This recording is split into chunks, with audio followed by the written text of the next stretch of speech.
स्वागत है दोस्तों। आज हम सभी विभिन्न प्रतियोगी परीक्षाओं के पाठ्यक्रम में लगी हुई अज्ञेय जी की कहानी रोज का सारांश और समीक्षा पढ़ेंगे। शुरुआत करते हैं अज्ञेय जी के थोड़े से परिचय के साथ। अज्ञेय जी का जन्म 7 मार्च 1911 ईस्वी को उत्तर प्रदेश के कुशीनगर जिले में हुआ। अज्ञेय जी की आरंभिक कहानियों का संग्रह विपथगा 1937 नाम से प्रकाशित हुई। यह विपथगा संग्रह 1937 में प्रकाशित हुआ। अज्ञेय जी की कहानी लेटर बॉक्स, शरणदाता, बदला आदि ये जो कहानियां हैं ये देश विभाजन की पृष्ठभूमि पर आधारित हैं। डॉक्टर नगेंद्र ने अज्ञेय जी की कहानियों के विषय में लिखा है कि अज्ञेय ने मुख्यतः व्यक्ति के आत्मसंघर्ष तथा व्यक्ति और परिवेश के संघर्ष का चित्रण प्रस्तुत किया है। अज्ञेय ने व्यक्ति के अपने नैतिक संघर्ष और दायित्व को उसकी मुख्य समस्या माना है। इसका तात्पर्य यह है कि व्यक्ति अपने आत्म संघर्ष से, अपने मनोगत भावों के जो संघर्ष हैं उनसे कितना उलझा हुआ है, साथ ही साथ एक नैतिकता बोध से उसके भीतर जो एक समस्या पैदा होती है और उन दायित्वों के पालन से जो समस्या होती है उसको कहानी का विषय बनाया हुआ है कि एक व्यक्ति अपनी नैतिकताओं से घिर करके, समाज की नैतिकताओं से घिर करके कितना परेशान होता है उसका चित्रण इन कहानियों में मिलेगा। आगे देखते हैं। अज्ञेय की कहानी रोज पहले गैगरिन नाम से सन 1934 ईस्वी में प्रकाशित हुई। इस कहानी का पहले जो नाम था वो गैगरिन था और यह सन 1934 ईस्वी में प्रकाशित हुई थी। गैगरिन का अर्थ क्या है? गैगरिन का अर्थ बताते हुए अज्ञेय जी ने लिखा है कि पहाड़ी क्षेत्रों में हर दूसरे तीसरे व्यक्ति के पैर में कांटे चुभने के कारण भीतर ही भीतर नासूर हो जाता है और वह नासूर इतना बढ़ जाता है कि सड़न की वजह से पैर तक काटने पड़ते हैं। गैगरिन एक बीमारी है जिसमें शरीर की कोशिकाएं एवं ऊतक नष्ट होने लगते हैं। यह मुख्य रूप से चोट, इन्फेक्शन या किसी अन्य समस्या के कारण शरीर के किसी भाग में खून न जा पाने के कारण होता है। गैगरिन त्वचा के ऊपरी हिस्से या त्वचा के भीतर विकसित होता है, यानी जो नासूर होता है वो कभी कभी कोई इन्फेक्शन स्किन पे होता है और कभी कभी कुछ स्किन के भीतरी हिस्सों में सड़न पैदा करता है। तो वो एक गैगरिन की बीमारी है जिसमें शरीर के अंग कभी कभी काटने की स्थिति में आ जाते हैं। अज्ञेय ने रोज कहानी में नारी जीवन की एक रस्ता को मार्मिक ढंग से चित्रित किया है। परमानंद श्रीवास्तव ने लिखा है कि अज्ञेय की कहानी गैगरिन में मालती की ऊब, थकान में घटित एक रस्ता व्यक्त हुई है। यानी एक स्त्री पात्र है जिसके जीवन में ऊब, थकान आदि से जीवन एकदम नीरस हो चुका है, एकरस हो चुका है और उसी की अभिव्यक्ति इस कहानी में आपको दिखाई पड़ेगी। यह कहानी नई कहानी की पूर्व पीठिका कही जाती है। पूर्व पीठिका का मतलब है कि इसी की पृष्ठभूमि पर नई कहानी की विषय वस्तुओं का एक तरह से चुनाव और सृजन होता है। आगे देखते हैं इस कहानी का सारांश क्या है। इस कहानी के मुख्य पात्र मैं अर्थात लेखक, महेश्वर और उनकी पत्नी मालती है।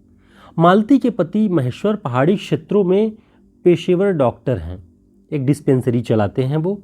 महेश्वर के अस्पताल चले जाने के बाद मालती दिन भर अकेलेपन की उदासी और निरस्ता से जीवन व्यतीत करती है। उसके जीवन में जो एक रस्ता और उदासी व्याप्त है वह एक दिन में निर्मित नहीं है, वह उसके जीवन के प्रतिदिन की जीवन शैली से निर्मित हुआ है। हर दिन एक अकेलापन, एक उदासी, एक ऊब है, उससे उसके जीवन में एक रस्ता, निरस्ता पैदा हुई है, उसी से उसके जीवन में थकान और ऊब है। मध्यम वर्गीय परिवार की स्त्रियों के जीवन में चलने वाली यंत्रवत दिनचर्या उन्हें ऐसे परिचालित करती है जैसे वे स्त्रियां न होकर निश्चित समय पर एक्टिव हो जाने वाली मशीनें हों। कहानी का रोज शीर्षक इसी प्रतिदिन की नीरस प्रक्रिया को ध्यान में रखकर रखी गई है। ये रोज प्रतिदिन वाला रोज है जो हर दिन एक ही शेड्यूल से जो औरतें काम कर रही हैं, जिनके जीवन में कोई और उत्साह, उमंग या कुछ नवीनता नहीं हो रही है, वो इस रोज़ की प्रक्रिया से, दिनचर्या से थक चुकी हैं, ऊब चुकी हैं। उसी को ये कहानी केंद्र में रखती है। इस कहानी का आरंभ में नाम गैंग्रीन था। यह गैंग्रीन बीमारी मालती के जीवन की ऊब की जानलेवा वजह बन चुकी है।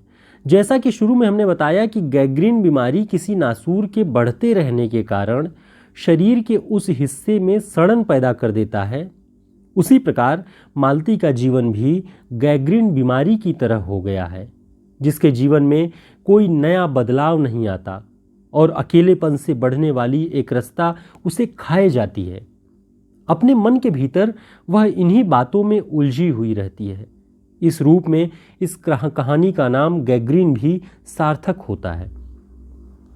मालती की इन्हीं स्थितियों के बीच कहानी का मैं अर्थात लेखक, जो कि मालती के दूर के रिश्ते का भाई है, कहानी में प्रवेश करता है। लेखक और मालती का बचपन एक दूसरे के साथ खेलते, पढ़ते और स्वच्छंदता से जीवन जीते हुए बीतता है।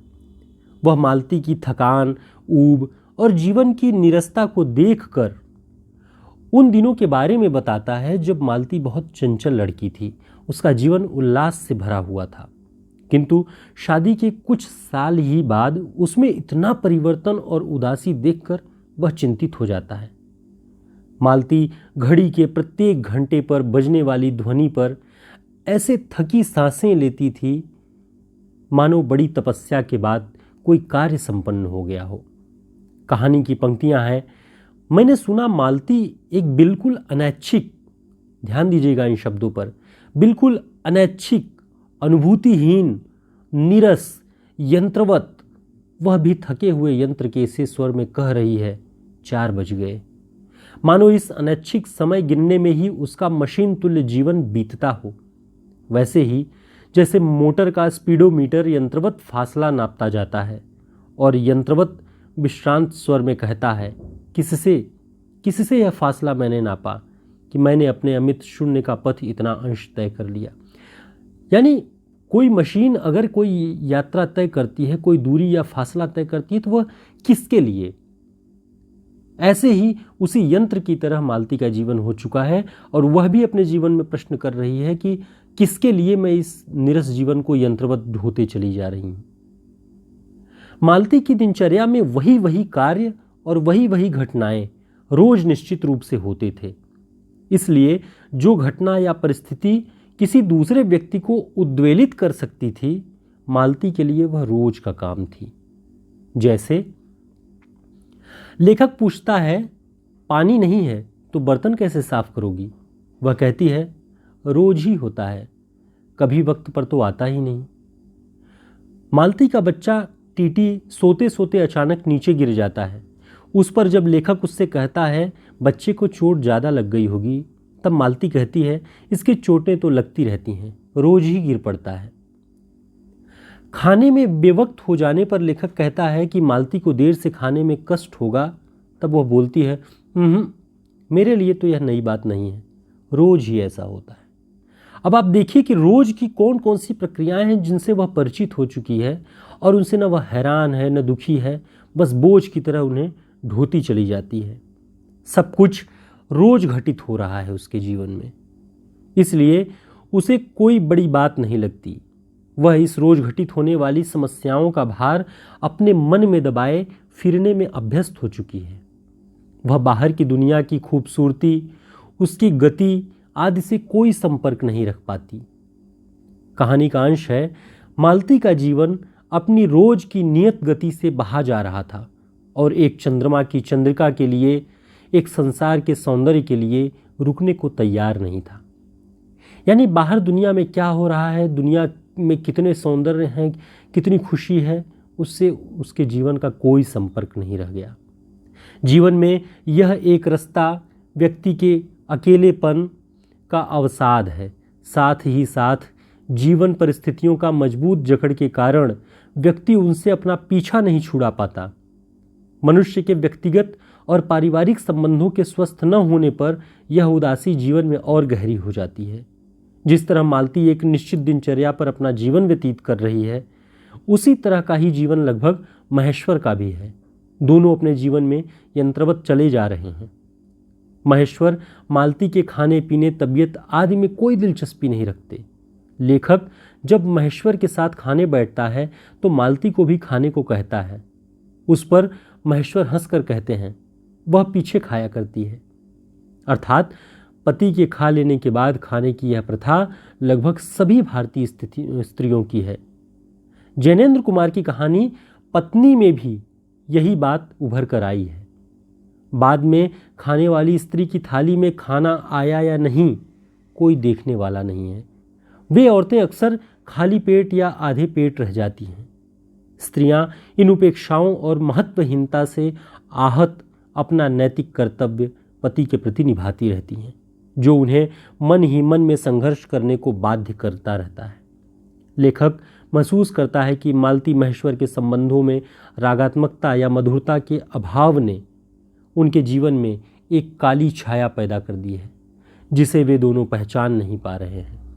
यह काली छाया पारिवारिक समस्याओं को जन्म देता है, व्यक्ति के मन में गहरी उदासी का कारण बनता है, जो रोज रोज की बात बनकर एक बीमारी की तरह फैलता जाता है, गैंग्रीन। उम्मीद है कि आपको इस कहानी की समीक्षा और सारांश पसंद आया होगा, और आपको पसंद आया हो तो आप चैनल को सब्सक्राइब और लाइक ज़रूर करें। बहुत बहुत धन्यवाद।